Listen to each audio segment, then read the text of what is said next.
Welcome back, you guys, and NBA stars and superstars have made their way into the top 10 players in the league because of their dominant individual offense or defense, but what are their weaknesses and how can they get even more elite than they already are? All of these players are really good, and if they stayed the same, they'd be all NBA players or all-stars, so I might get kind of nitpicky, but they all have ways to get better. I think there are 11 players in here, so when you go through all of them, let me know if I'm off base or anything, or if there's other weaknesses you wanted to talk about. I did a video for weaknesses for players under 25, so go check that out after if you haven't watched that yet. Joel Embiid has a few weaknesses, and some might say his health and conditioning, but he's actually been pretty durable the last few years, but we're always nervous with him because we know we had to wait a long time to see him play after he was drafted. But something on the court that Joel struggles with is passing out of double teams and his turnovers.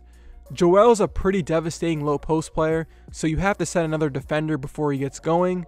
We've seen in past playoff series that Joel struggles to see that second defender when he comes over, and he struggles to make the quick pass.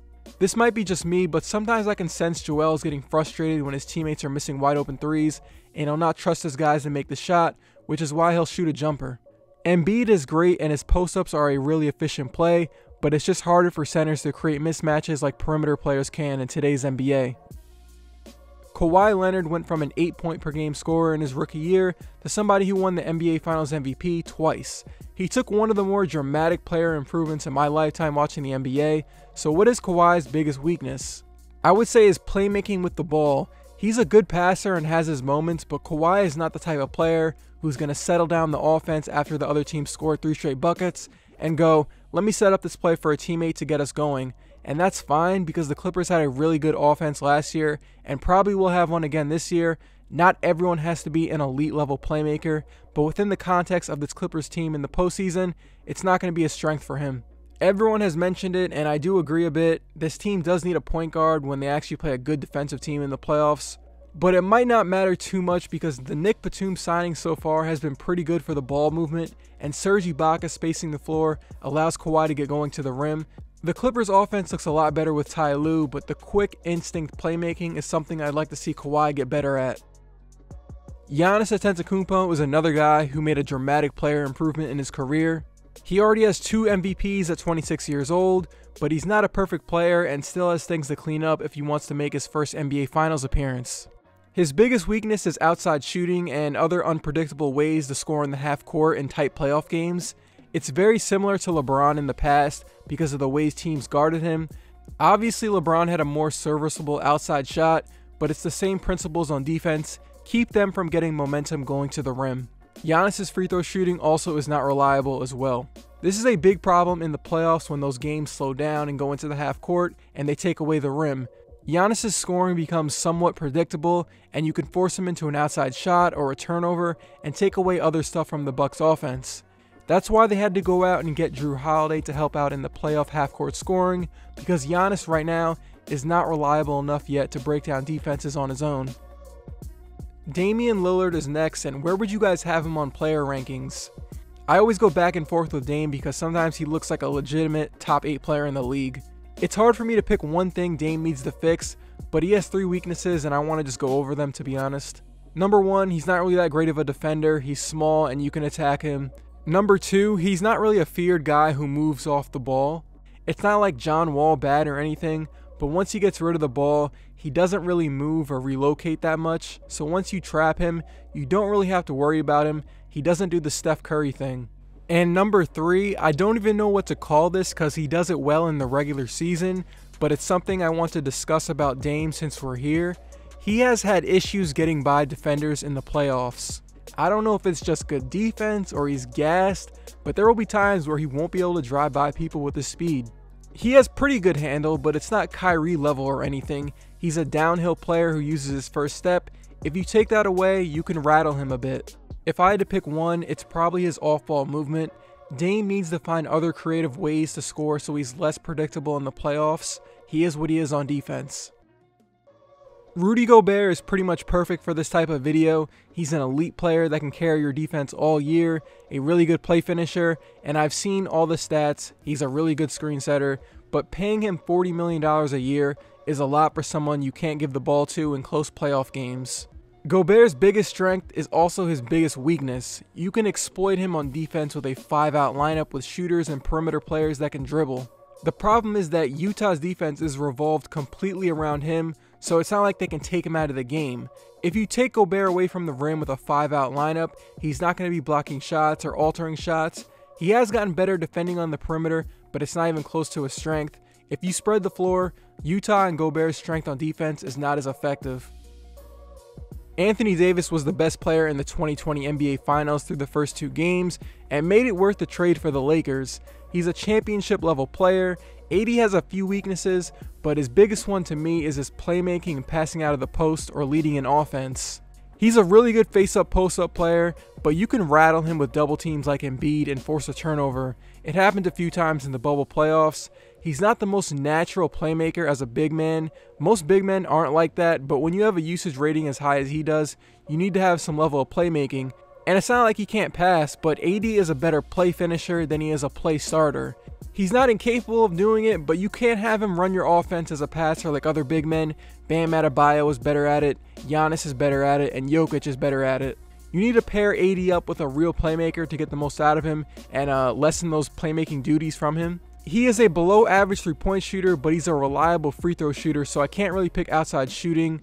If AD became a better playmaker in the half court, he'd make the Lakers offense even harder to defend. Paul George. He's one of my favorite players to watch, and he has a top 5 player skill set. That run he had in OKC where he was top 3 in MVP voting was nuts, but we all know what his weakness is. It's his consistency.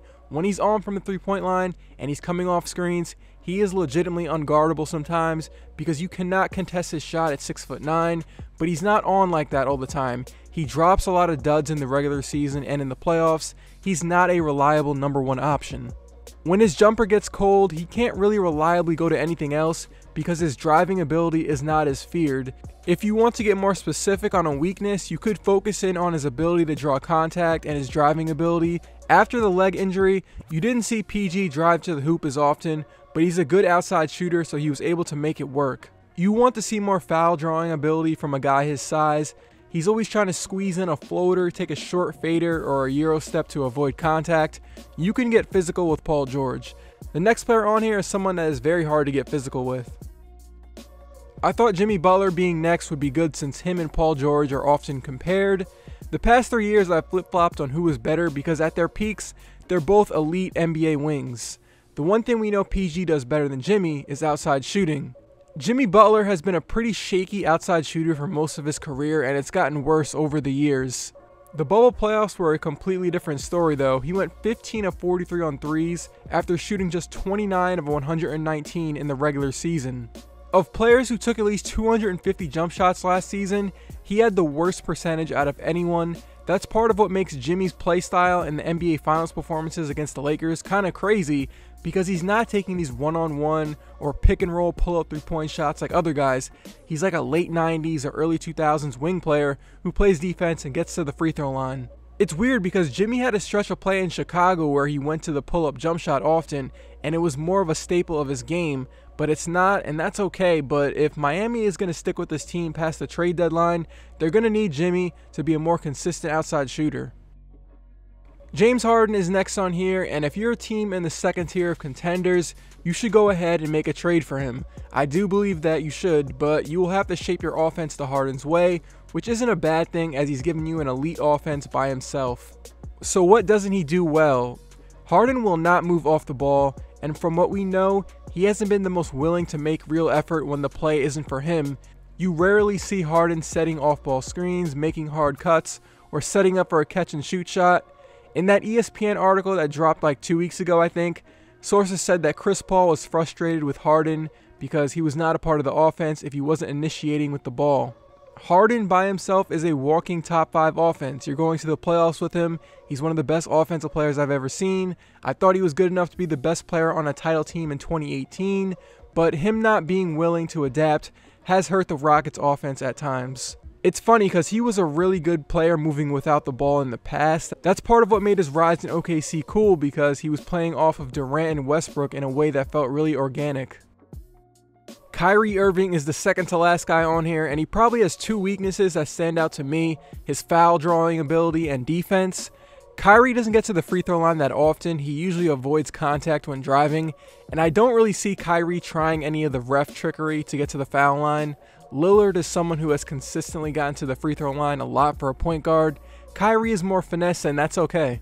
But Kyrie's defense is going to need some work this year, of course. It's one of the few things that would hold back the Brooklyn Nets from making the NBA Finals. I watched Hawks Nets yesterday, and Kyrie was in pain trying to keep up with Trae Young, and to be fair, a lot of players have a tough time keeping up with Trae, but we've seen in the playoffs in Cleveland that Kyrie does compete more on defense, but that was almost 4 years ago. Bradley Beal is the last guy on here, and his biggest weakness has to be defense. His defense took a big drop back last year. He was getting taken off the dribble a lot and taking a lot of plays off. To be fair, he was the only player that could reliably dribble to the rim and shoot off a pick and roll, but it's still not his strength. You know, Brad did compete more on defense back in like 2016 and 2017, and he's a quick player, so in theory he should be able to keep up with people and be better. But for an NBA player, he's not that big at 6'3", so you can shoot and finish around him. He's not the strongest guy either, so if you get on his hip, you can muscle past him. You're not making a deep playoff run if Bradley Beal is your #1 option, and that's okay. He might be making deep playoff runs if he's on a new team in the next 12 months. And that is it for me, just going over some weaknesses that I think these elite players have. I liked making these last 2 videos, but they were kind of annoying to make because, you know, I'm nitpicking a little bit. These guys are all good players. If you're still here, appreciate it. I think my next few videos might be more, you know, timely NBA videos. Like it might be on Westbrook and Beal, the Warriors. I don't really know. It'll be something, you know, that's going on in the NBA at the moment. So I'll see you guys then.